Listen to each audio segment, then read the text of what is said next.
Começou.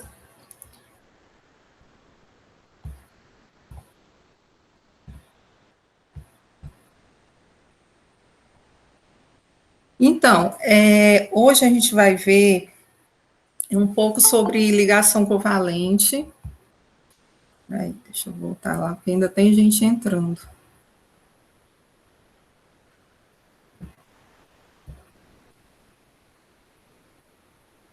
Só a introdução de como qual é o conceito de ligação covalente e quais são os dois tipos de ligação covalente que existem.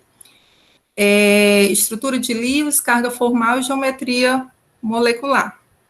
Então, a ligação covalente, como vocês viram no ensino médio, ela envolve o compartilhamento ou, às vezes, uma doação compartilhada de um par de elétrons. Aqui eu coloquei dois exemplos de ligação covalente. Eu vou começar com esse do metano, que é um átomo de carbono que compartilha elétrons junto com o hidrogênio para poder satisfazer a regra do octeto, certo? Observem que no caso do metano, o hidrogênio compartilha um elétron dele e o carbono, um elétron do carbono para completar a camada do hidrogênio, assim com os 4 átomos de hidrogênio. Quando a ligação covalente é desta forma, quando vem um elétron de cada para compartilhar, a gente diz que é uma ligação covalente comum. Nesse caso aqui, do SO2, nós temos dois tipos de ligação covalente.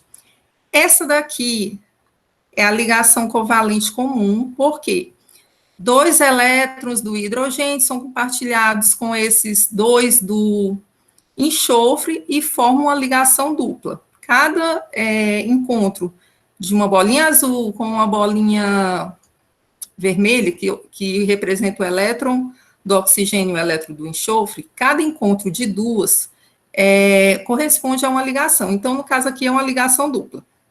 Porém, observem aqui, desse lado, que somente o enxofre está doando elétrons para completar a camada, a última camada do oxigênio para fazer 8 elétrons. Quando o compartilhamento vem somente de um átomo, que no caso aqui é um enxofre, a gente diz que é uma ligação covalente coordenada ou dativa ou semipolar. Então, vocês vão encontrar o nome desse tipo de ligação covalente como dativa, semipolar ou coordenada, certo? Quando a gente representa na estrutura, representa por uma setinha esse tipo de ligação. Então, no caso, seria uma setinha vindo do enxofre para o oxigênio. Alguém tem alguma dúvida aqui? Vou continuar. Para representar a ligação covalente, a gente utiliza a estrutura de Lewis.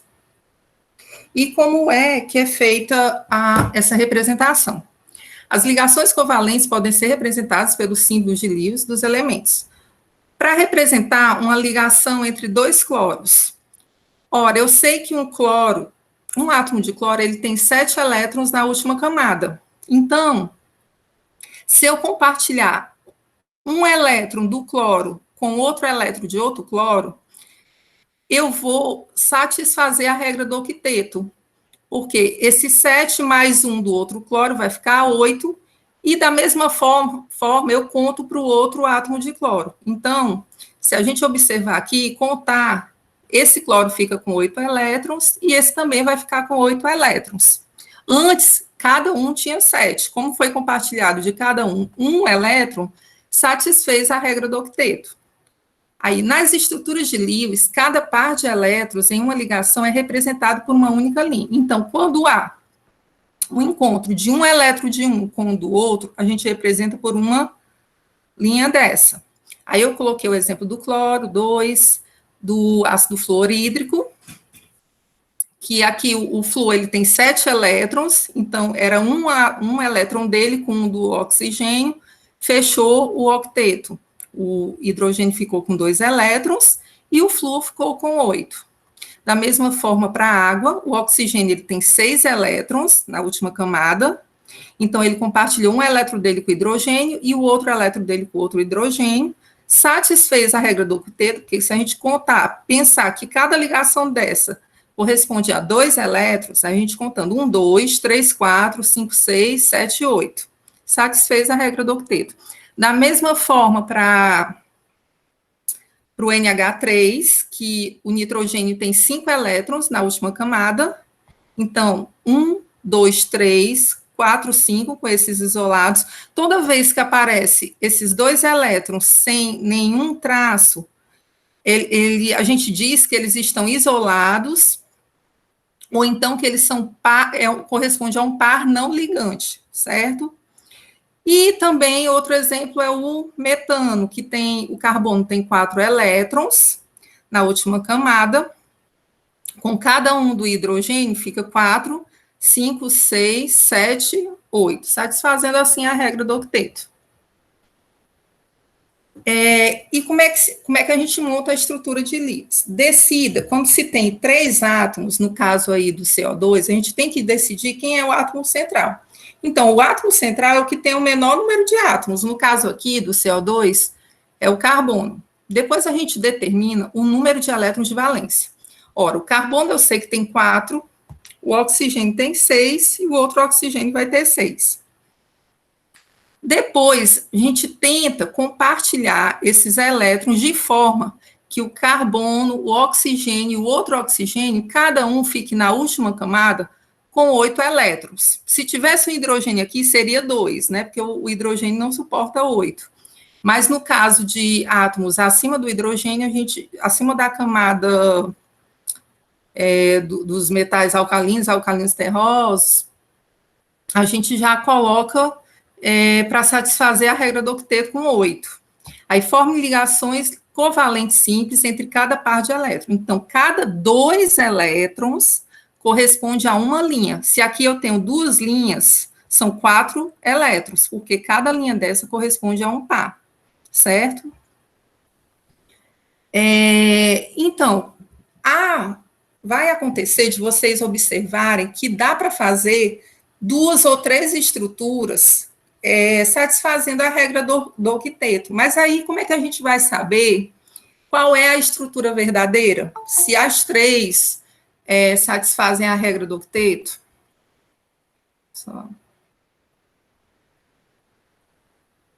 Então, é através do cálculo da carga formal. É possível desenhar mais de uma estrutura de Lewis obedecendo-se à regra do octeto para todos os átomos. Para determinar qual é a estrutura mais razoável, usamos a carga formal. E o que é a carga formal? Como é que a gente calcula? Você escolhe, para cada átomo da molécula, você tem que calcular a carga formal, certo? No caso do CO2, você vai calcular para o oxigênio, para cada oxigênio e para o carbono. Se fosse o NH3, você ia calcular para o nitrogênio para cada hidrogênio, e assim vai.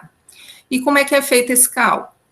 O número de elétrons de valência do átomo que você está calculando, menos o número de elétrons não ligantes, que são aqueles pares de elétrons que ficam só as 2 bolinhas lá, sozinhas, que não se ligam, não formam ligação, que são os pares isolados, menos o número de ligações, que são o número de tracinhos, certo? Só que esse número de ligações, a gente sabe que a metade corresponde à metade do número de elétrons ligantes. Então, essa expressão da carga formal, ela também pode ser escrita assim, número de elétrons de valência menos número de elétrons não ligantes menos metade do número de elétrons ligantes. Exemplo, se eu tiver uma ligação dupla, eu vou ter 4 elétrons ligantes. Então, 1/2 de 4 corresponde a 2. Se eu tiver só uma ligação simples, eu tenho 2 elétrons, então 1/2 de 1 vai ser 1. Tanto faz expressar dessa forma como dessa. Outra coisa que eu esqueci de falar aqui, como regra geral, quando várias estruturas são possíveis, a mais estável será aquela na qual os átomos ostentem cargas formais próximas de 0, certo? Sempre a estrutura mais estável vai ser a que tem os valores mais próximos de zero. Nem sempre vai ser tudo zero, porque vai depender da carga da molécula como um todo. Mas sempre que tiver, a gente vai resolver alguns exercícios que o cálculo da carga formal deu zero para todos os átomos e no outro cálculo tinha dado -1, +1, então a gente escolhe o que deu zero. Vai acontecer também de nenhuma das formas dar zero, mas a forma mais provável é aquele que o átomo mais eletronegativo tiver com a carga mais negativa. A gente vai ver outro exemplo. Entrando em geometria e arranjo molecular, eu coloquei esse slide aqui para mostrar para vocês que existe uma diferença entre geometria e arranjo, e que muita gente não consegue entender. Aqui, no caso da amônia, né, do íon da amônia, o NH3, aqui representando a estrutura de Lewis dele, observe que ele tem 3 ligações simples, né, e um parzinho de elétrons não ligantes. Então, esse par de elétrons não ligantes, a gente considera no arranjo molecular, certo? Então, se a gente fosse considerar esse par de elétrons não ligantes como se fosse outra ligação, somente como se fosse, não é? Então, seria um arranjo tetraédrico. O que é um arranjo tetraédrico? É um arranjo como se tivesse 4 ligações, 1, 2, 3, 4. Então, ele forma um tetraedro. Mas geometria, quando a gente fala geometria, não considera esse par não ligante. Então, a geometria aqui vai ser uma pirâmide trigonal, certo?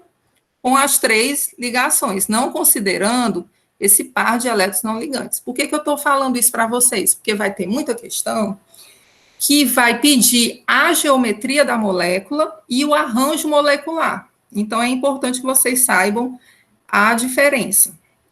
Aí eu coloquei assim, geometria, forma geométrica da molécula, considerando os pares de elétrons ligantes somente. Esse caso aqui, ó, eu só considerei os hidrogênios no caso do NH3. Arranjo molecular. Arranjo da molécula considerando a disposição dos pares de elétrons ligantes, ó, que são esses, e dos pares de elétrons isolados, que são os não ligantes, que no caso é esse par aqui, certo? Deu para entender a diferença entre o que é geometria molecular e arranjo molecular? Então, pronto, vou continuar. Aí eu coloquei uma tabela que se usa muito de geometria molecular para facilitar o entendimento.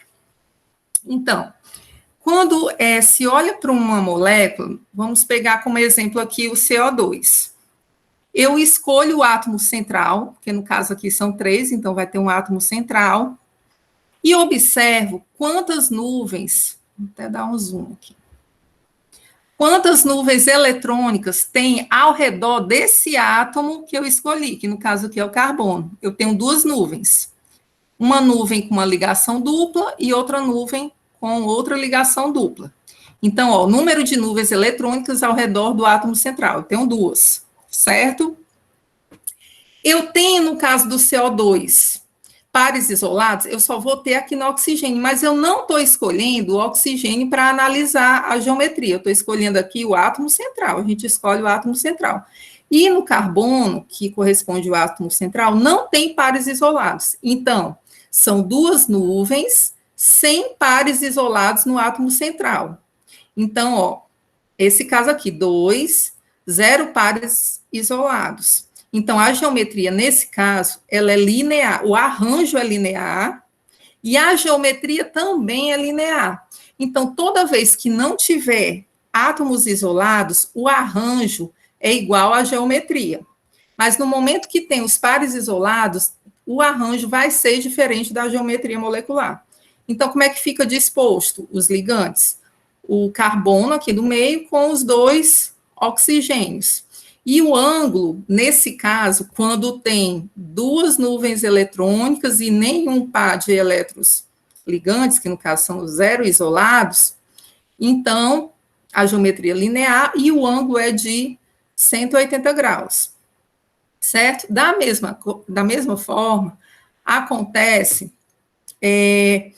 por exemplo, vamos pegar esse daqui, o CHCN.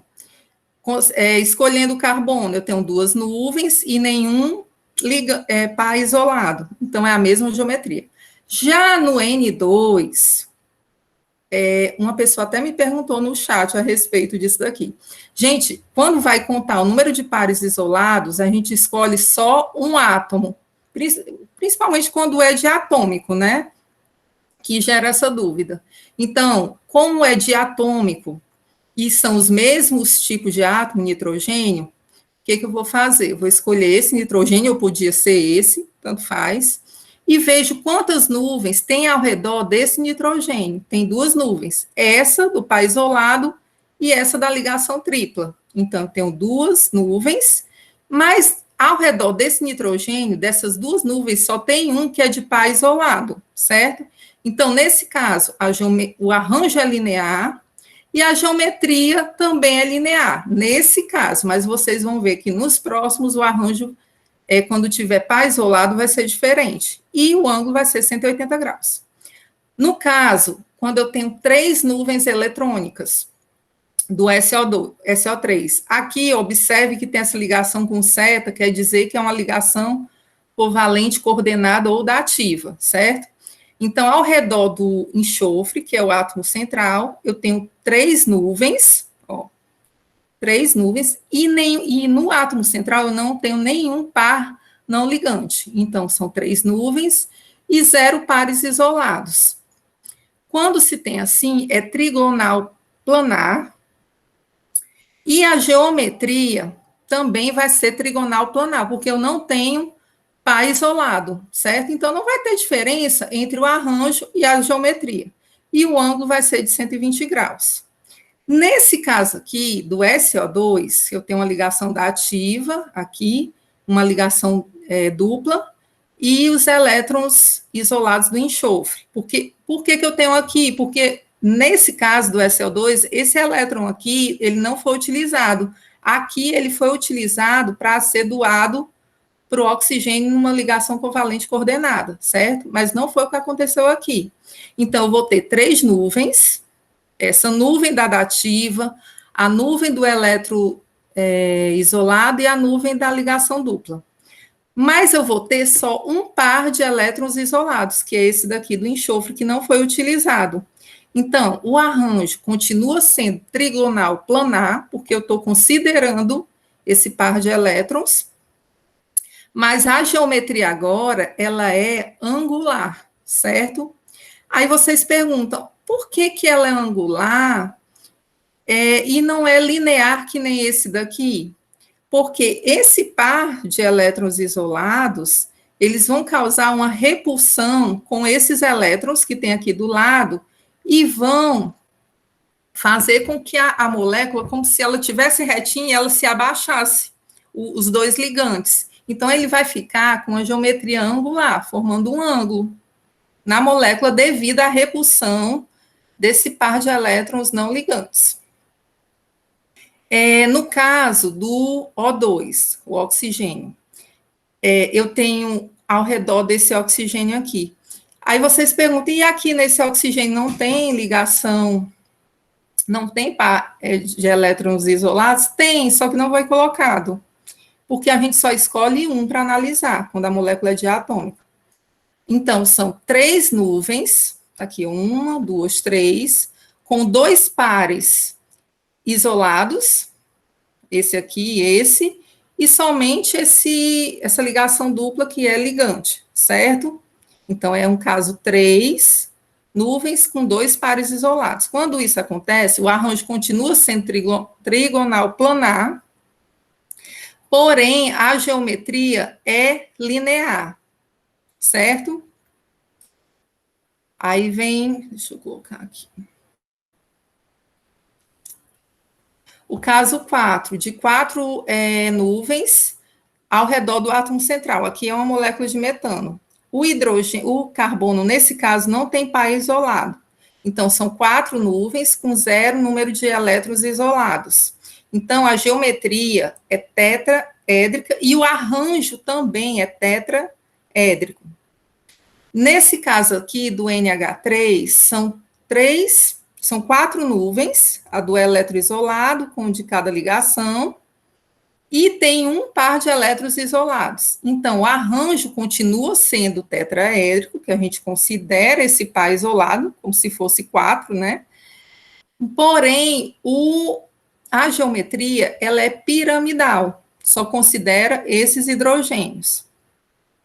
No caso da água, ao redor do oxigênio tem 4 nuvens, 2 da ligação com cada hidrogênio, e um par de elétrons aqui do oxigênio e o outro. Então, são 4 nuvens com 2 pares de elétron. O arranjo é tetraédrico, porém, a geometria é angular, certo? Por que é angular? Porque esses 2 pares de elétrons não ligantes, eles vão causar uma repulsão com esses daqui e vão angular a molécula. E o ângulo é em torno de 109,5 graus, certo? Vou achar aqui. E o outro caso é de 4 nuvens, no caso do HCl, ácido clorídrico. Tenho 4 nuvens, os 3 pares não ligantes e uma ligação. A geometria aqui vai ser linear, porque não tem como angular. Para angular, teria que ter outro átomo, pelo menos 3 átomos na molécula. Então, quando é linear, quando é diatômico, vai ser sempre linear. E com os 3 ligantes. Então, a geometria, o arranjo é tetraédrico, porque tem 1, 2, 3, 4, porém a geometria é linear, porque a gente não considera esses 3 pares não ligantes. Aí, quando tem 5 nuvens, no caso do pentacloreto de fósforo, ao redor do fósforo eu tenho 1, 2, 3, 4, 5 nuvens, não tenho nenhum elétron não ligante no fósforo, então vai ser bipirâmide trigonal, tanto o arranjo quanto a geometria. Quando eu tenho um par não ligante e 5 nuvens, que no caso do tetrafluoreto de enxofre, eu vou ter 1, 2, 3, 4, 5 nuvens, sendo uma delas, que é essa daqui, de um par não ligante. Então, o arranjo vai ser bipirâmide trigonal, porém, a geometria vai ser gangorra. E quando eu tenho 5 nuvens com 2 pares não ligantes, no caso do trifluoreto de cloro, é que eu tenho 3 ligações, né? Essas 3 nuvens, mais 2 de elétrons não ligantes do cloro. O arranjo vai ser bipirâmide trigonal e a forma vai ser na forma de T. Ó, aqui tem um cloro, um flúor, outro flúor e o cloro aqui no meio. Para o arranjo, a gente leva em consideração esses 2 pares não ligantes, mas para a geometria não leva. Então, a gente diz que a geometria é só em forma de T. E quando eu tenho 5 nuvens, no caso de fluoreto de xenônio, e tenho 3 pares de elétrons não ligantes. Então, a geometria é planar, é linear, certo? Não chega a angular, porque mesmo que tenha uma repulsão aqui, vai ter outra repulsão do outro lado, e a molécula não vai conseguir angular. Mas o arranjo é bipirâmide trigonal, porque se você contar, tem 5. 1, 2, 3, 4, 5, contando junto com os pares não ligantes. Na sexta, no caso de ter 6 elétrons, 6 nuvens, no caso do pentafluoreto de hexafluoreto de enxofre, eu não tenho nenhum par não ligante e tenho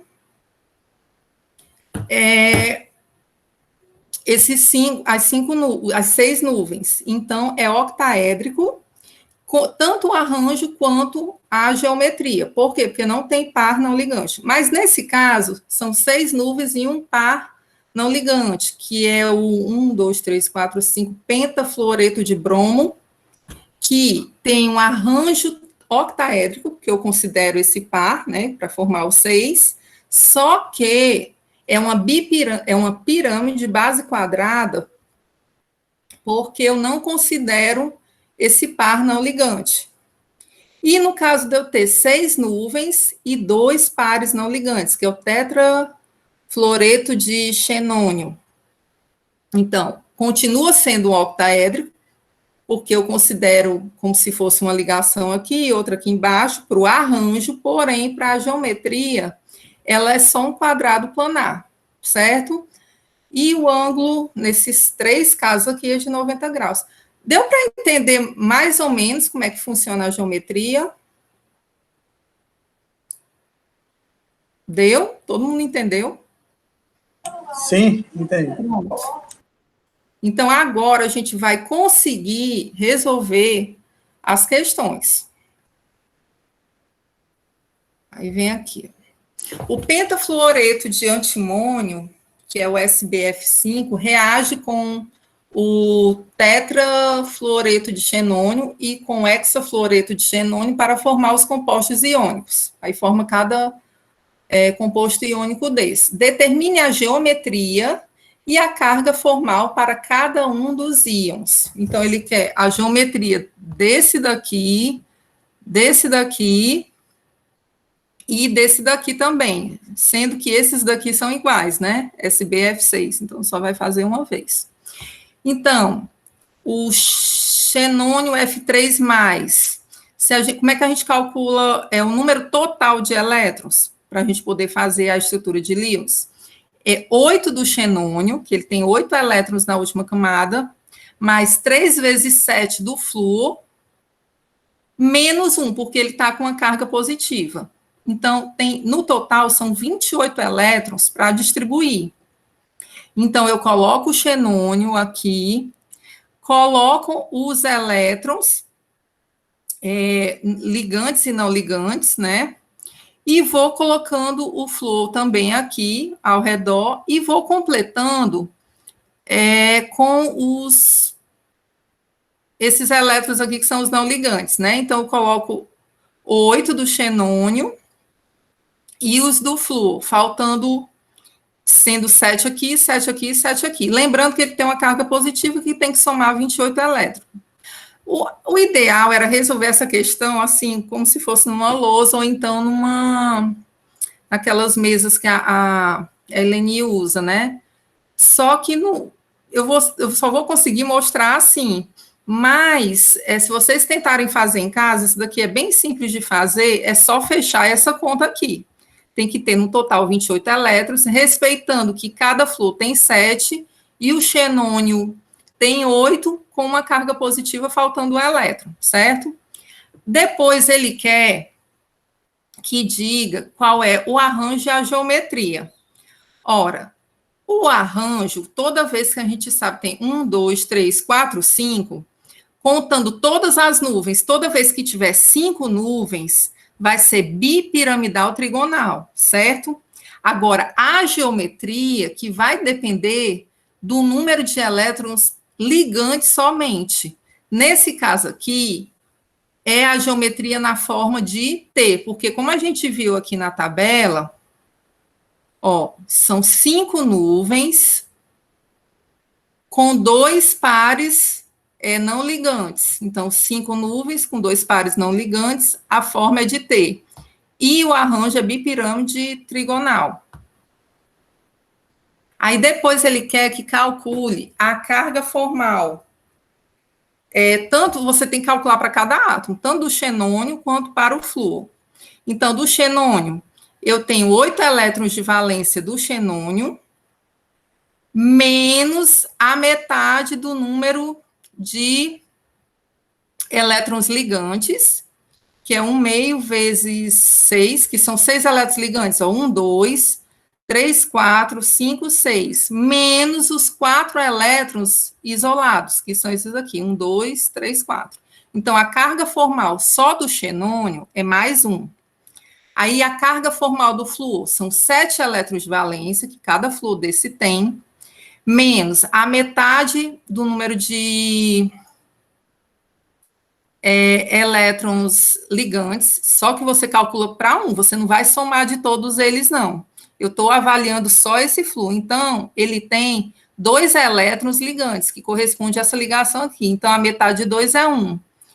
Menos 6 elétrons não compartilhados. Vocês não estão vendo aqui, mas se o certo era ter uma bola, 2 aqui, porque não tem que fazer 7 elétrons no flúor. Então, são 2, 4, 6, 7, mais um do xenônio dá 8, certo? Então, são 6 elétrons não compartilhados aqui no flúor. Fazendo as contas, a carga formal do flúor é 0. E quanto é a carga formal desse íon?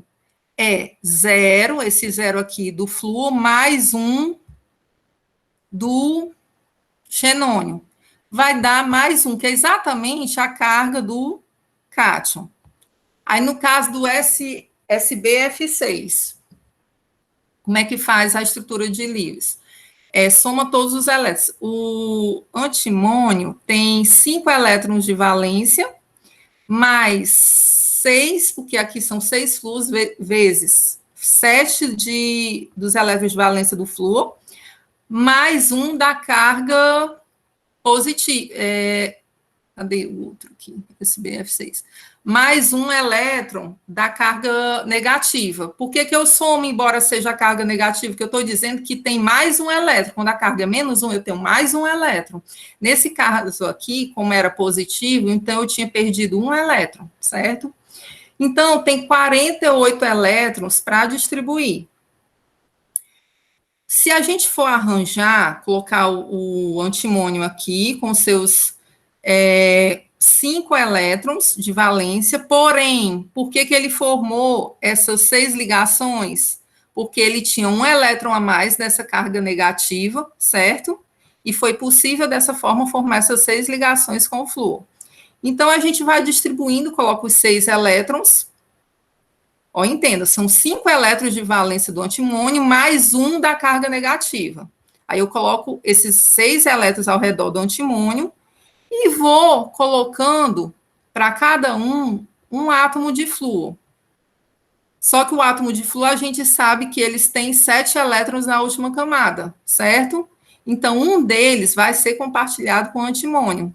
E vai fazer 8 elétrons para cada flúor no total das contas. E 8 elétrons para o antimônio, certo?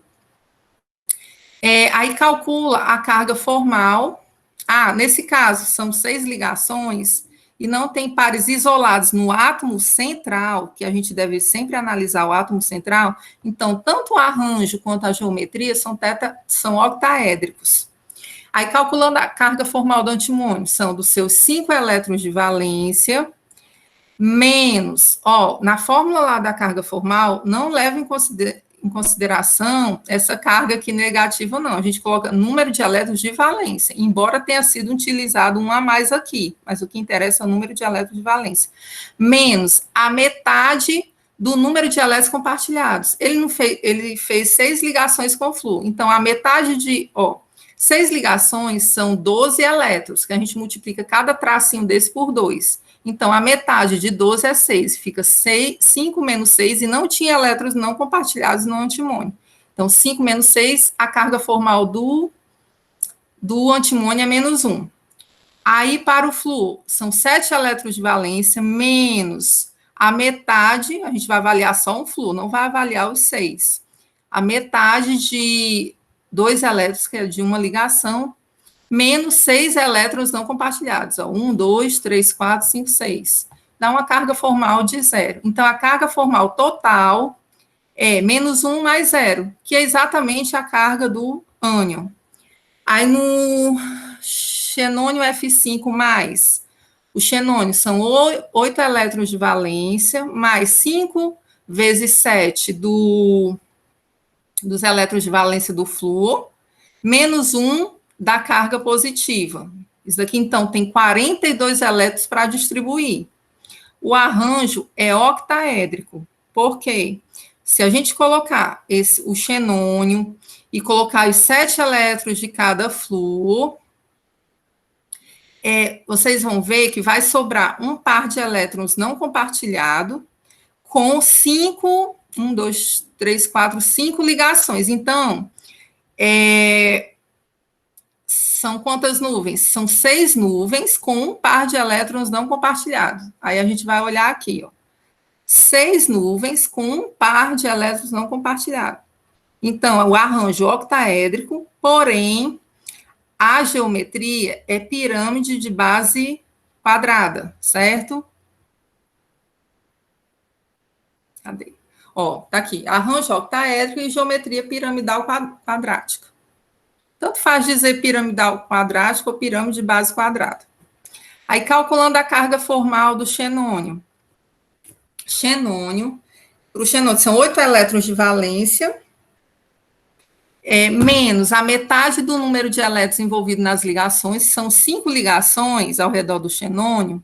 Então, 5 vezes 2, 10. São 10 elétrons ligantes, então a metade dele dá 5. Aí 8 menos 5 dá 3.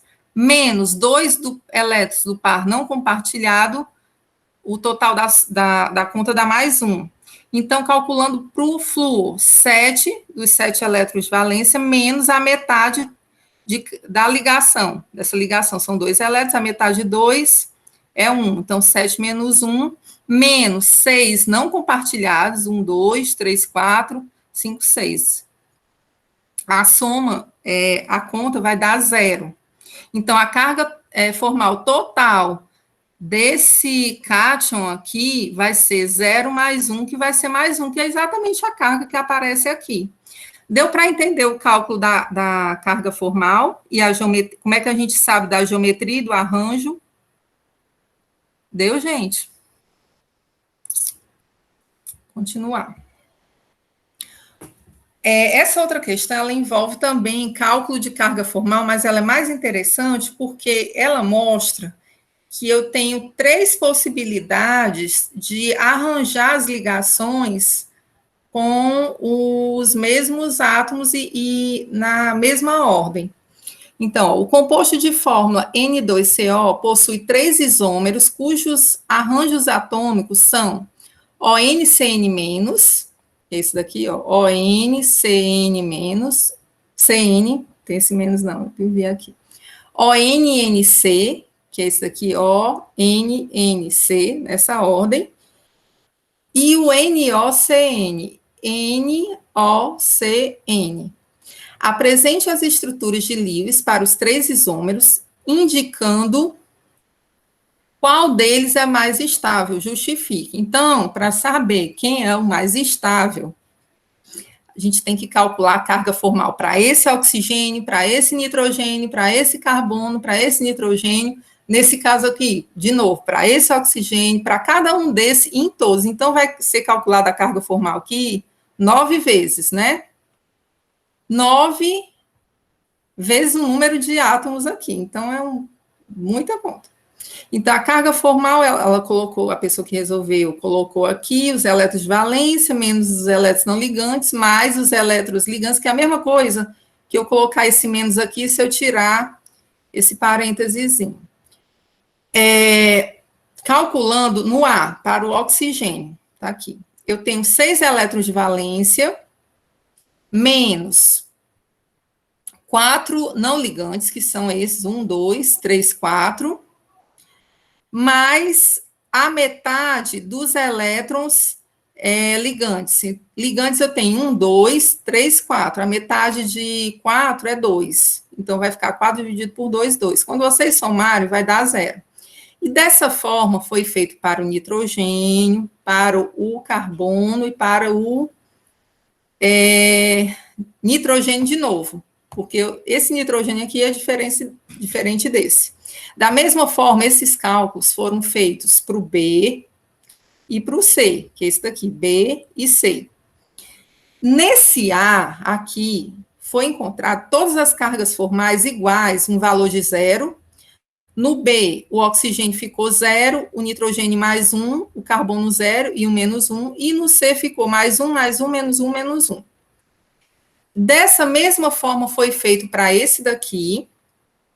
Eu não vou mais mostrar detalhes do cálculo, porque é um cálculo simples, não tem segredo. Oxigênio, 6 elétrons de valência, menos os 4 isolados, mais a metade dos que foram ligados, aí deu 0 aqui, 0 para esse nitrogênio, mais 1, menos 1, e assim foi dando esses resultados. Mas o que é que a questão queria saber? Depois que você calculasse todas essas cargas formais, ele queria que dissesse qual é a estrutura mais estável. E o que foi que a gente viu lá em carga formal? Que quanto mais próximo de 0 for o valor de cada átomo envolvido na molécula, na ligação, que a gente está avaliando, é a estrutura mais provável. E quem foi aqui, qual foi a estrutura que teve todos os valores de carga formal mais próximos de 0, ou 0? Foi, no caso, A1A, que todos os seus valores de carga formal deram 0, certo? E a carga formal total também deu 0. Então, a estrutura mais provável é a 1A, pelo critério de carga formal, não possui carga. As estruturas 2 e 3 possuem cargas improváveis de acordo com a eletronegatividade. Gente, deu para entender? Olha como é improvável. Por exemplo, a gente sabe que o nitrogênio ele é eletronegativo, né? Aqui ele está dando com a carga mais 1. Vocês vão ver, tem outra questão que vai mostrar melhor essa questão da eletronegatividade. Então, a regra geral é que dê tudo 0, sem carga. Mas vai acontecer que vocês não vão encontrar tudo com valor de 0, então vocês vão ter que avaliar esses valores, que é o caso da próxima questão. Deu para entender isso? Por que que o 1A foi o mais provável, o mais estável? Sim, deu para Deu? entender. Então, pronto. Continuar.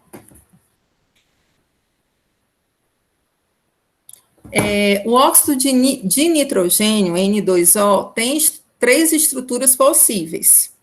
Desenhe as 3 estruturas e calcule a carga formal de cada átomo, com base nas cargas formais e eletronegatividade, ó, o que ele pede? Com base nas cargas formais, não é só avaliar a carga formal, tem que avaliar se a carga do elemento eletronegativo está de acordo, porque se não tiver, por exemplo, como é que eu tenho, um caso aparecer um flúor com a carga mais 1? A gente sabe que isso não existe. Então, até isso vocês vão ter que avaliar. E diga qual a estrutura de ressonância mais provável. Ó, todas essas estruturas aqui, elas satisfazem a regra do octeto. Por isso, quando a gente faz a estrutura de Lewis, muitas vezes vai gerar dúvida. Quando eu não sei, eu sei fazer porque eu já memorizei, eu já sei qual é a estrutura do N2O.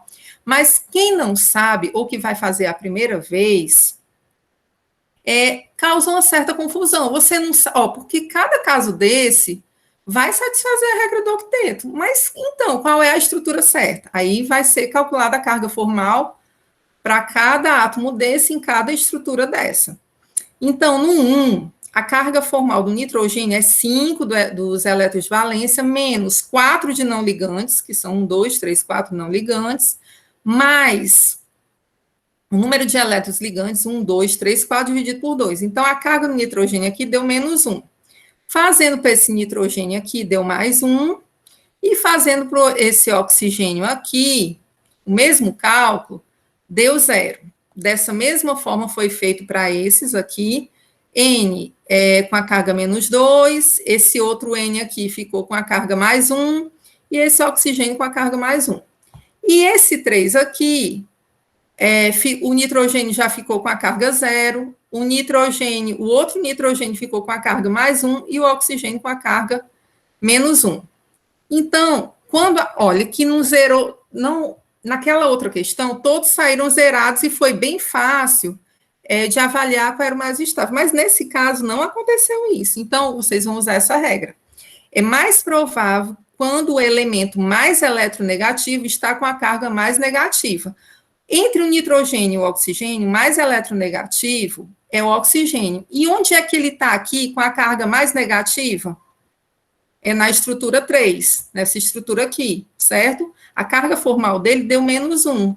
Aqui ele deu foi positivo, e aqui ele deu neutro, certo? Então, a estrutura mais provável, nesse caso, é a 3, certo? Deu para entender? Pronto, passar para frente. Essa daqui eu resolvi na mão, porque tem dia que eu tô com um pouco de, assim, preguiça de fazer no computador. Mas depois eu vou dar para vocês bem bonitinho, porque eu fiz ontem à noite. Um composto gasoso apresenta a seguinte composição percentual: 25% de carbono, 2,1% de hidrogênio, 39,6% de flúor e 33,3% de oxigênio. E massa molar de 48 gramas por mol. Ou seja, o composto todo ele tem uma massa de 48 gramas por mol, mas desses 48 gramas por mol, 25% aqui tem de carbono, 2,1% de hidrogênio, de flúor 39,6% e 33,3% de oxigênio. Então, a gente vai tirar tudo isso desses 48. Então, apresente a estrutura de Lewis. Que encontrei na web.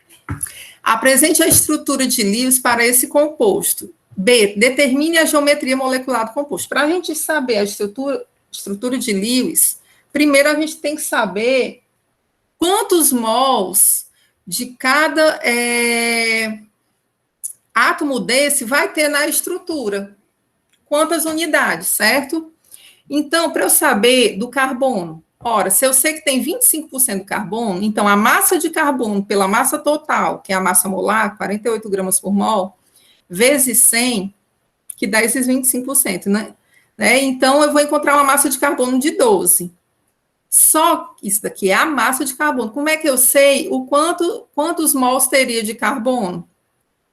O número de mols é a massa dividido pela massa molar. Então, são 12 gramas dividido por 12, que é a massa molar do carbono. Então, eu vou encontrar um mol. Para o hidrogênio, que tinha 2,1%, a massa de hidrogênio pela massa molar do hidrogênio. Se eu substituir, a massa molar do hidrogênio é 1, né? Quando eu substituo, eu vou encontrar uma massa de hidrogênio igual a 1. Então, o número de mols, 1 dividido por 1, vai dar 1 também. E dessa forma foi feita para o flúor, 39,6, que é igual a massa do flúor dividido pela massa molar, total do composto, vezes 100, encontrou uma massa de flúor de 19 gramas. O número de mols é 19 dividido pela massa molar do flúor, que também é 19, então tem um mol. Então, a gente, com esses resultados, consegue prever como seria a estrutura. Então, um carbono para um hidrogênio, para um flúor e para um oxigênio. Só que eu sei como é que eu vou montar a estrutura de Lewis. Que na última camada do carbono eu tenho 4 elétrons, na última do hidrogênio eu tenho um elétron, na última do flúor eu tenho 7, e na última do oxigênio eu tenho 6. Aí a gente vai montar. Coloca o carbono no meio, com os 4 elétrons, que seria esse, ó, 1, 2, 3, 4. Então, aqui eu já tenho os 4 do carbono. Depois, eu tento dispor ao redor do carbono o oxigênio, o hidrogênio e o flúor. Só que eu sei que o oxigênio tem 6 elétrons na última camada. Então, eu coloco um do ladinho de cada elétron desse do carbono, 1, 2, 3, 4, 5, 6. Se ficou empareado com o do carbono, eu posso colocar uma ligação aqui e uma ligação aqui. O hidrogênio, eu sei que tem um elétron na última camada. Eu coloco ele disposto aqui ao lado desse elétron do carbono. Quando fica um do lado do outro, eu posso passar uma ligação. E dessa mesma forma eu fiz com o flúor, que tinha 7 elétrons na última camada. 1, 2, 3, 4, 5, 6, 7. E ficou aqui do lado desse do carbono e formou uma ligação, certo? Então, COHF. Mas aqui eu ainda não tenho de cara como saber como é a geometria. Aí a gente vai lembrando daquela tabela. Ora, eu tenho quantas nuvens? 1, 2, 3. Eu tenho 3 nuvens sem nenhum elétron não compartilhado nesse carbono. Então, se a gente for lá ver, 3 nuvens, 1, 2, 3, sem nenhum elétron não compartilhado no carbono. Eu tenho no oxigênio, mas eu tenho que avaliar o átomo central. Então, esse tipo de carbono, a gente diz que eu não vou entrar hoje nesse assunto, que é o que eu vou entrar na aula que vem, porque a Helene ainda vai falar de hibridização para vocês. A gente chama de carbono sp2, ela vai explicar para vocês por que ele é um sp2. Mas a geometria, só em saber que são 3 nuvens e não tem elétrons isolados, é uma geometria trigonal planar, faltou eu colocar planar aqui. E o arranjo também é trigonal planar, porque não tem elétrons isolados, certo? Deu para entender essa questão? Então, passar para a próxima. Ó, um composto de fórmula XF5, tá? Esse X ninguém sabe o que é, contém 42,81% de flúor. A. Identifique o elemento X. B. Desenhe a estrutura de Lewis. C. Descreva a geometria do composto e os ângulos de ligação previstos. E D. Informe a polaridade das ligações do composto. Essa D, que é sobre polaridade, é o que a gente vai ver na semana que vem. Mas, para esse caso, eu vou mostrar para vocês, certo? Mas eu acho que vocês vão entender esse caso, mas todos os casos a gente vai ver na aula que vem. Mas, resolvendo, para identificar o elemento X. Ora, se eu sei que tem 42,81% de flúor em XF5, ou seja, 5 vezes a massa molar do flúor, que é 19, dividido pela massa molar do composto XF5 vezes 100, dá esse 42,1. Então, eu encontro que a massa molar do XF5, somando os 5 do flúor com o X, dá 221,9 gramas por mol, certo?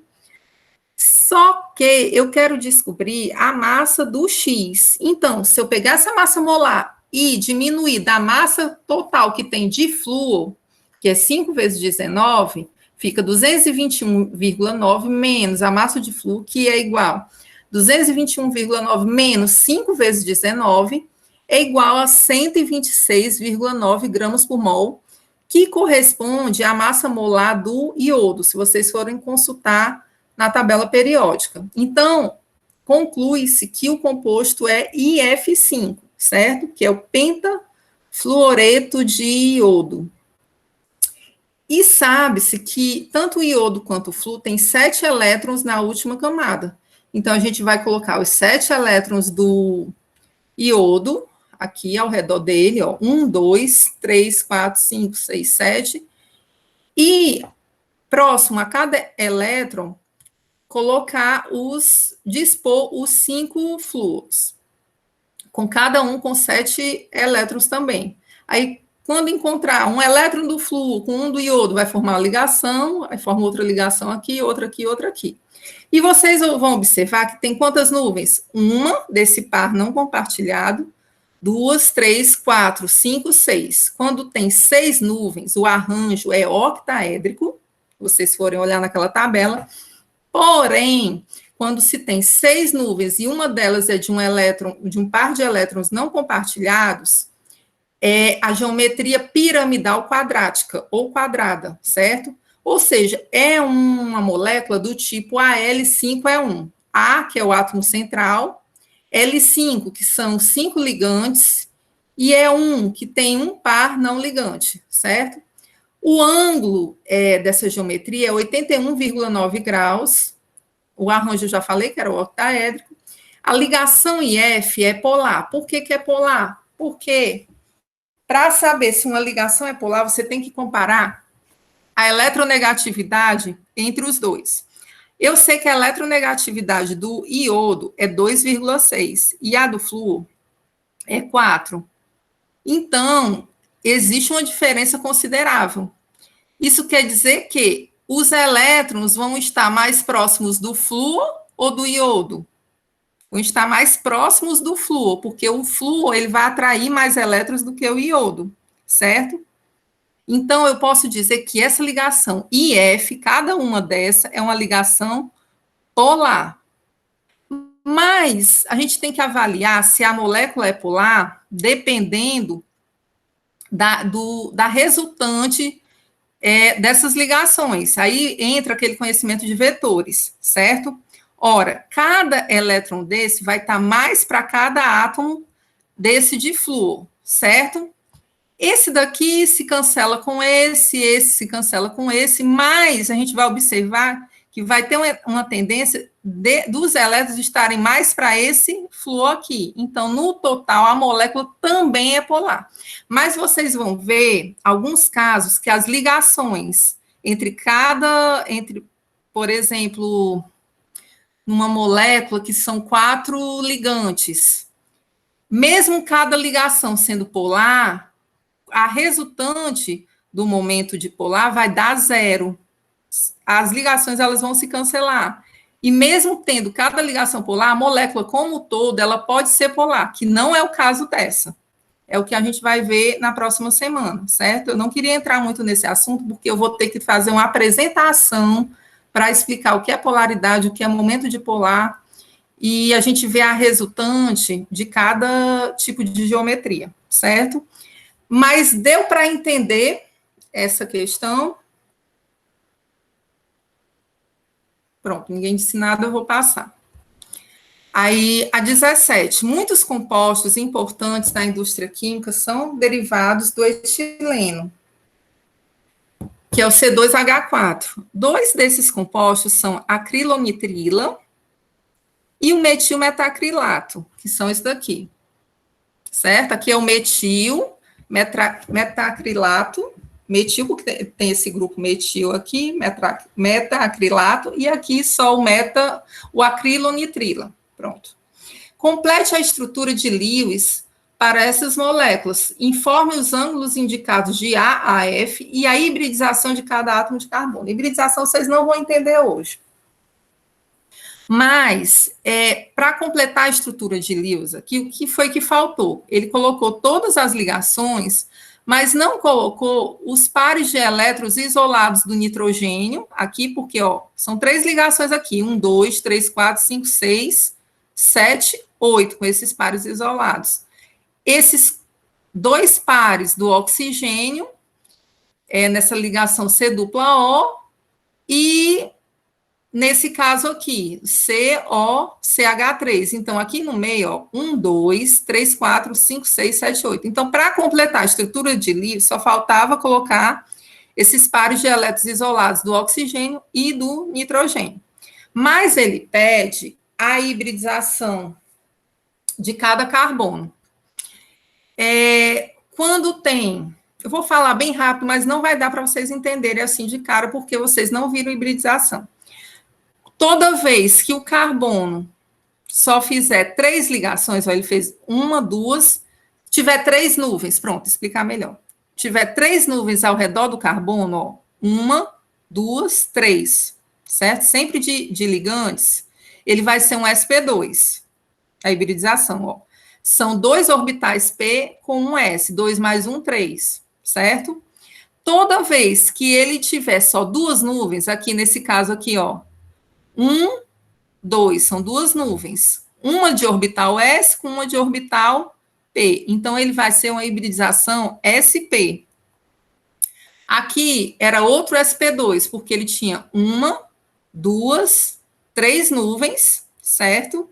Então, é 2 de orbital P com uma de orbital S. 2 mais 1, 3. Então, é um SP2. Esse também é igual, é um sp2, esse daqui vai ser um sp2, o único que vai ser diferente vão ser os do metil. O metil, eles têm quantas nuvens ao redor do carbono? Cada ligação dessa com hidrogênio é uma nuvem, então são 3 hidrogênios, são 3 nuvens, mais essa outra nuvem dessa ligação, então são 4 nuvens. Então é sp3, que são 3p, mais uma do S, 3 mais 1, 4, certo? Eu nem quero muito que vocês entendam a hibridização hoje, não. Isso daí é só porque a questão pede. Mas eu queria que vocês vissem nessa questão a parte do ângulo. Nesse caso aqui, se vocês observarem, só avaliando essa parte aqui, o que tem ao redor do carbono, diretamente ao redor, ele forma um triângulo planar, trigonal planar, a geometria dele. Por quê? Ele tem 3 nuvens e não tem nenhum par de elétrons isolados. Então, se vocês forem lá na tabela, é trigonal planar, certo? Então, o ângulo do trigonal planar, ele é sempre 120 graus. Então, ó, SP2, o que tem SP2 aqui, dá 120 graus. Aí, vamos avaliar esse SP. Quem é o SP? Esse daqui. Ele tem o carbono, duas nuvens, mas não tem nenhum ligante. Então, se vocês olharem na tabela, é linear quando isso acontece. E nesse caso aqui, a hibridação SP é 180 graus. E o SP3, que são 4 nuvens e não tem nenhuma de elétrons não ligantes, vai ser sempre tetraédrico, que o ângulo é 109,5 graus. Esses ângulos vocês não vão calcular, tem tudo isso na tabela. Se vocês não fossem fazer prova pesquisada, vocês iam ter que decorar, mas provavelmente a prova vai ser pesquisada, então é uma questão de vocês terem a tabela prontinha, perto de vocês, para poder entender a questão, certo? E a questão 18, eu coloquei aqui para resolver junto com vocês. Ó. Associa a cada substância HCl, HBr ou HI, que é o ácido clorídrico, ácido bromídico e o ácido iodídrico. A respectiva energia de ligação e justifique sua resposta. Ele não diz quem é a energia de ligação cada um, mas ele quer que diga a quem que pertence cada um, mas dá para saber como. O cátion aqui, a parte menos eletronegativa, né, que é ligação covalente, menos eletronegativa, é o hidrogênio, e é comum em todas as 3 espécies. Então, eu tenho que avaliar aqui a eletronegatividade do cloro, do bromo e do iodo, certo? Por que a eletronegatividade? Para saber a energia de ligação. Por quê? Quanto mais for a diferença de eletronegatividade entre esse hidrogênio e esse cloro, entre esse hidrogênio e esse bromo, quanto maior for essa diferença, mais forte esses átomos vão estar ligados, certo? E mais energia é necessária para quebrar essa ligação, que é exatamente a energia de ligação. Aí a gente vai para a tabela periódica, as propriedades periódicas, deixa eu aumentar aqui. E eu sei que o mais eletronegativo é o cloro, depois dele vem o bromo e depois vem o iodo. Então, o que eu espero? Que se o mais eletronegativo é o cloro, então, quem tem a ligação mais forte é o HCl. Então, ele vai ter uma maior energia de ligação. Aí eu vou preencher aqui. Então, o HCl, provavelmente, ele vai ser esse 431. Qual é o outro? O HBr vai ser 366 e o HI vai ser 299, certo?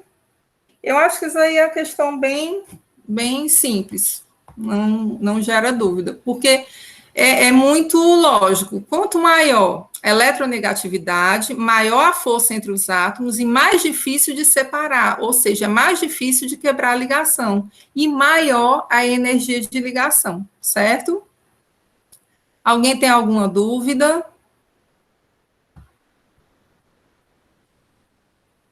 Não? Deixa eu parar aqui.